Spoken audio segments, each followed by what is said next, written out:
Всі, хто зараз живе в Криму, їм треба виходити з того, що Крим буде звільнено. Це крапка, це обов'язково. В якій формі буде відбуватися звільнення, зараз важко говорити. Але зрозуміло, що це не буде виключно військовим шляхом.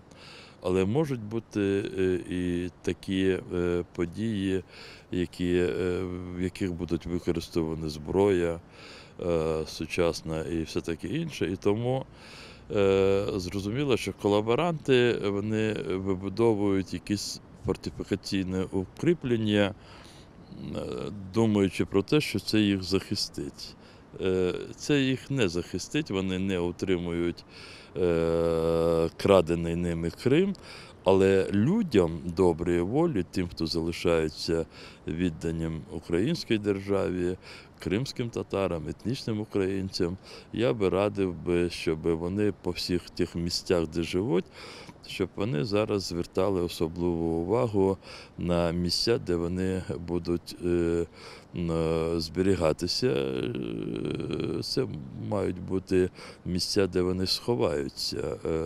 Якщо люди живуть в сільській місцевості, хай вони обновлюють свої погреби, підвали домів і таке інше. Якщо вони живуть в містах, хай вони вже вивчають, де найближче бомбосховище. Я не хочу сказати, що це обов'язково їм пригодиться, але може пригодитися.